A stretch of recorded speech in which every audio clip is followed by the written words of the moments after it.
ओम नमः श्रीयतिराजाय विवेकानंदसूरये सच्चित्स्वरूपाय स्वामिने तापनाय। বাচ্চাদেরকে তুই বলি নাকি রে? হ্যাঁ, সকাল থেকে অনেক বক্তৃতা শুনলি তো, কি মনে হলো? কি মনে হলো? কিছুই মনে হলো? এর পেছনে খোঁচাচ্ছিস, ওর মোবাইল দেখছিস, তাই তো? এখান থেকে যে সব দেখতে পাওয়া যায়। আমাদের মনে একটা প্রশ্ন হোক যে এই যে আমরা যুব দিবস বা যুব শিক্ষণ শিবির, স্বামীজি প্রাসঙ্গিক কেন, স্বামীজি অমুক, আমরা স্বামীজিকে ভালোবাসবো কেন? আমাদের ভালোবাসার তো অনেক বস্তু আছে, বিশেষ করে এই মোবাইল ফোন আছে। এত কিছুর পরে আমরা স্বামী বিবেকানন্দকে ভালোবাসবো কেন? প্রশ্ন আসছে না কারণ মনে? যে সবাই বলছে স্বামীজি এখানে এটা বলেছেন, আমেরিকাতে এটা বলেছেন, ভারতবর্ষে এটা বলেছেন, আমরা স্বামী বিবেকানন্দকে কেন ভালোবাসবো? আয়নায় মুখ দেখতে কার কার ভালো লাগে? আমি প্রথম তুলেছি মানে আমার ভালো লাগে, তোদের ভালো লাগে না? হ্যাঁ ভগবান, আয়নায় এমনকি আমি দেখেছি এখানে যে গাড়িটা দাঁড় করানো আছে, কিছু কিছু ছেলে সেখানে গিয়েও দেখে। তার মানে আমরা আমাদেরকে দেখতে সবচেয়ে বেশি ভালোবাসি, তাই তো? স্বামী বিবেকানন্দ প্রথম সন্ন্যাসী যিনি শেখালেন আমরা আমাদের নিজেদেরকে কি করে ভালোবাসবো। আমরা আমাদেরকে ভালোবাসতে জানি না, আমরা আমাদের সঙ্গে ভালোবাসার ধ্বনিতা করি। যে মানুষ নিজেকে ভালোবাসে সে তার ভালোর জন্য সবকিছু করে, তাই তো? আমরা কি সকাল থেকে রাত্রি পর্যন্ত সবটা আমাদের ভালোর জন্য করি? আমরা মায়ের কাছে যা চেয়েছি সব পেয়েছি, নাকি এমন কিছু জিনিস চেয়েছি ছোটবেলায় যেটা আমাদের ক্ষতি হবে, যার জন্য কেঁদেছি আর মা থাপ্পড় দিয়েছে? হয়েছে তো? আমার তো হয়েছে। তার মানে ভালোবাসা মানে যখন আমাদের মন খারাপ কিছু চাইবে তখন আমরা আমাদের সেই মনকে থাপ্পড় মারতে শিখব, ঠিক তাই? স্বামীজি বলছেন each and every man is potentially divine. প্রত্যেকের মধ্যে সেই পূর্ণত্বের শক্তি আছে। শক্তি বাইরের বিষয়বস্তু না। স্বামী বিবেকানন্দের কোথায় জন্ম হয়েছিল? কোথায় জন্ম হয়েছিল? হে ভগবান, কাঁথি সারা পৃথিবীর বুকে সব শিক্ষার ক্ষেত্রে একদম উচ্চ স্তরে। স্বামী বিবেকানন্দের জন্ম কোথায় হয়েছিল? সিমলা। সিমলা। স্বামী রামনাথানন্দজি, তোরা নাম শুনছিলি কিছুক্ষণ আগে পর্যন্ত পঞ্চায়েত ভাই সাহেবের কাছে। স্বামী রামনাথানন্দজি ক্লাস 8 পাস ছিলেন, বুঝলি? ক্লাস 8 পাস ছিলেন, মনে থাকবে? তিনি রামকৃষ্ণ মিশনে রান্নাঘরে কুক হিসেবে জয়েন করেছিলেন, রান্না করার জন্য। আলু সেদ্ধ করতেন আর গীতা মুখস্থ করতেন আর স্বামীজির বাণী করতেন।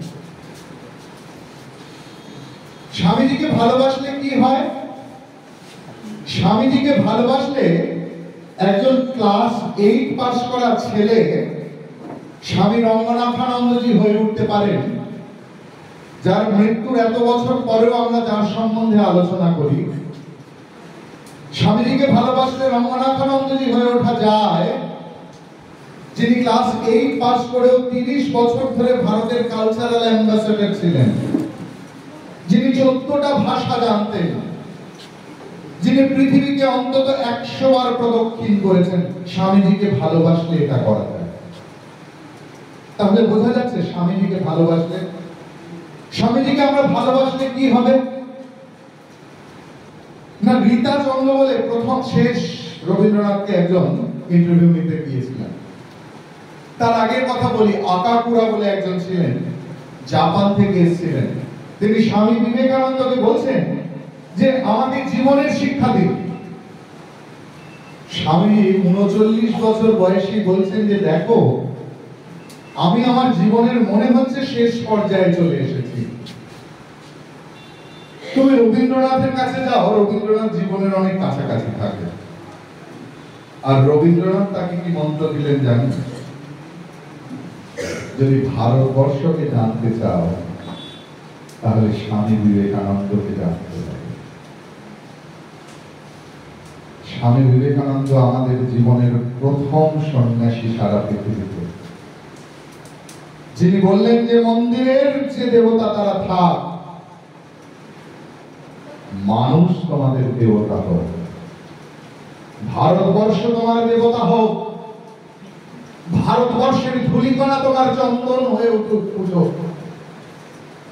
স্বামী বিবেকানন্দের শিক্ষা আমাদেরকে নিজেদেরকে ভালোবাসতে শিখিয়েছে, দেশকে ভালোবাসতে শিখিয়েছে, মানুষকে ভালোবাসতে শিখিয়েছে।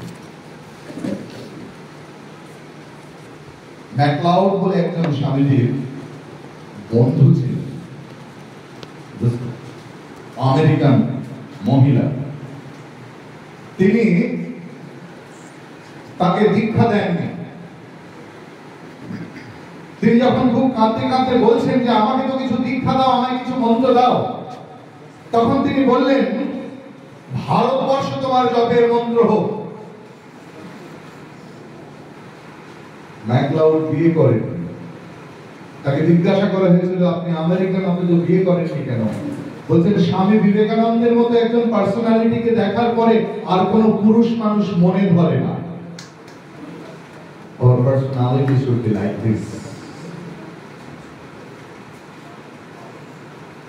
আমাদের মধ্যে অনন্ত শক্তি নিহিত আছে, আমরাই পারি সমস্ত কিছু করতে। দেখতে চাস তার একটা প্র্যাকটিক্যাল ইমপ্লিমেন্টেশন। এখন ডাইনামিক বক্তৃতা হয়, বুঝতে শুধু শুনতে ভালো লাগে না, আমরা অনেক কিছু দেখতে চাই যে পারি কিনা। তুই একবার আইসো, দেখুন স্বামীজি কতটা সম্ভব। শক্ত করে ধর, বল আমি পারবো না, বল শক্ত কর, বল আমি পারবো না, আবার বল জোরে, আমি পারবো না, এবার বল আমি পারবো, আমি পারবো, জোরে বল, আমি শক্ত পারবো, কর, বল আমি পারবো, আমি পারবো, বল আমি পারবো, আমি পারবো, বল আমি পারবো। আমি পারবো। দেখলি কি?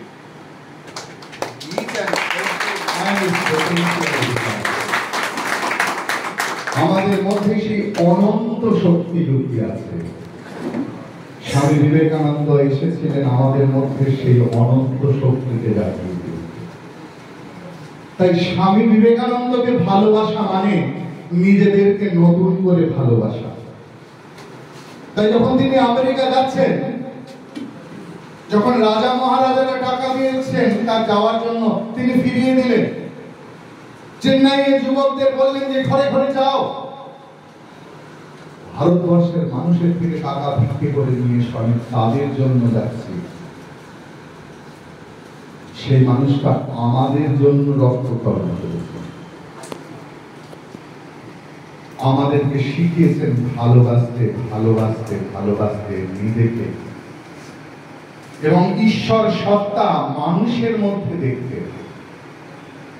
রঙ্গনাথানন্দজি ভূপেন্দ্রনাথ বোসের কাছে গেছেন সিমলার বাড়িতে। তিনি তখন ব্রহ্মচারী। তিনি তখন দেখতে চাইছেন যে স্বামীজি কোথায় খেলতেন, কোথায় ঘুমোতেন। আর ভূপেন্দ্রনাথ দত্ত তিনি খুব মজার মানুষ ছিলেন। তিনি বলছেন এসো এসো, এইখানে স্বামীজি কুলকুচি করতেন, এইখানে খেতেন, কে এইখানে মুখ ধুয়ে ওইখানটাতে দাঁড়িয়ে হিস করতেন। রঙ্গনাথানন্দজি বুঝতে পারলেন যে উনি মজা করছেন। তিনি জিজ্ঞেস করলেন যে আপনি কি মজা করছেন আমার সঙ্গে? ভূপেন্দ্রনাথ দত্ত বললেন তুমি তো তার চেয়েও বেশি মজা করেছ। স্বামী বিবেকানন্দের জন্ম এখানে হয়নি। এখানে জন্মগ্রহণ করেছিল নরেন্দ্রনাথ দত্ত।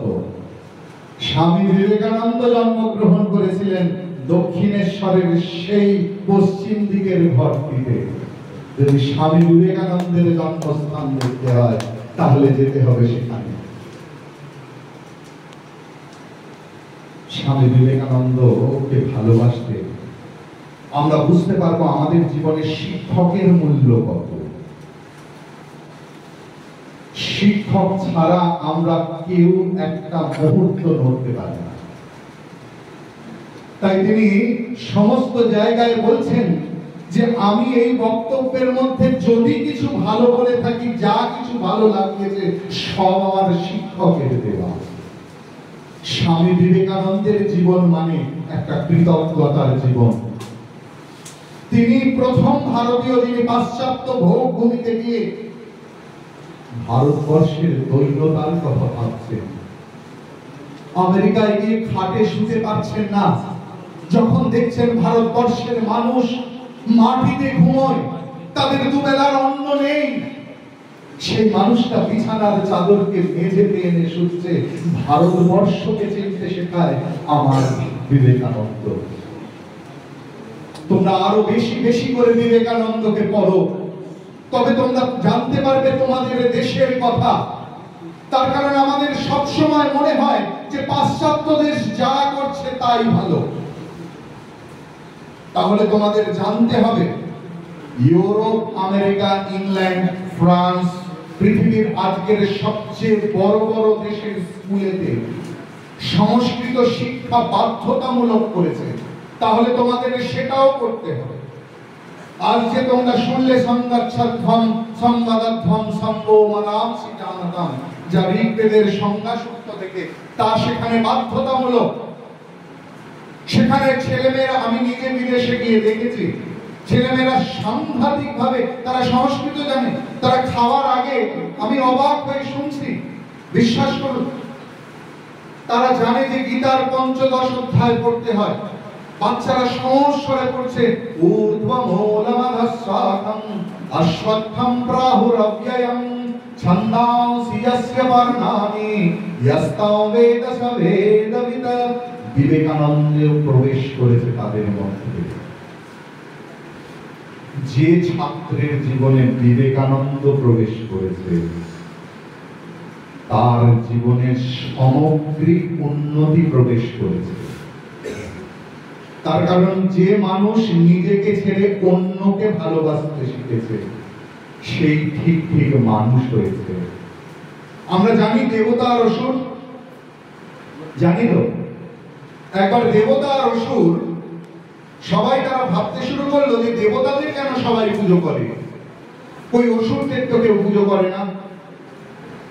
তখন তারা সবাই মিলে ব্রহ্মাজির কাছে গেল, বললো ঠিক আছে তাহলে তাই হবে, আমরা পরীক্ষা করে দেখাবো কেন দেবতাদের পুজো করে অসুরদের করে না। দুজনদেরকে দুটো ঘরে রাখা হলো আর খাবার রাখা হলো, আর বললো তোমাদের হাতগুলোকে বেঁধে দেওয়া হবে। আমরা যাই খাই আমাদের খাওয়ার জন্য হাত এমনি করতে হয় তোরে। সে ফাস্ট ফুডই খাস, কি বেশ খাস তোরা, চাউমিন নাকি না মোমো, সে মোমোই খাস আর ভাতই খাস আর পান্তাই খাস, হাতকে এমনি করতে হয়। এদিকে হাতটা দিয়েছে বাঁধা। আর যত রকমের ফাস্ট ফুড আছে তোদের এখানকার, আলুর চপ, চিংড়া চপ, আরো সব তোরা বলি সব, এরকম একদিন দুদিন যাওয়ার পরে অসুররা চিৎকার শুরু করে দিয়েছে যে আমরা খেতে পাচ্ছি না, আমাদের খাবার নেই, আমাদের খেতে দাও, আমাদের হাতের বাঁধন খুলে দাও। আরো একদিন চিৎকার করার পর ৩ দিনের দিন খুলে দেয়া হলো। অসুররা দেখছে আরে দেবতারা চেঁচাচ্ছে না, তাহলে বোধহয় ওদের সঙ্গে পার্সিয়ালিটি করা হয়েছে। ব্রহ্মার কাছে গিয়ে বলল, এ আপনাদের ঠিক হয়নি, আপনারা দেবতাদের হাত খুলে দিয়েছেন কেন? কে খুলে দিয়েছে? চলো একবার গিয়ে দেখে আসি। দেখছে যে দেবতাদের খুব আনন্দে আছে, তারা সব খাবার শেষ করেও ফেলেছে। কি করে? না আমরা নিজেরা খেতে গেলে আমাদের হাত এমনি করতে হয়, অন্যকে খাওয়াতে গেলে করতে হয় না। তাই দেবতা তারা যারা অন্যের কথা ভাবে, তারাই পূজনীয় হয়। তাই স্বামী বিবেকানন্দকে ভালোবাসলে আমরা পশুত্ব থেকে মনুষ্যত্বে এবং মনুষ্যত্ব থেকে দেবত্বে উন্নীত হতে পারি। এই একই শরীরেই আমরা পূজিত হতে পারি। তাই আমাদের স্বামী বিবেকানন্দকে ভালোবাসার ফল। হরি ওম।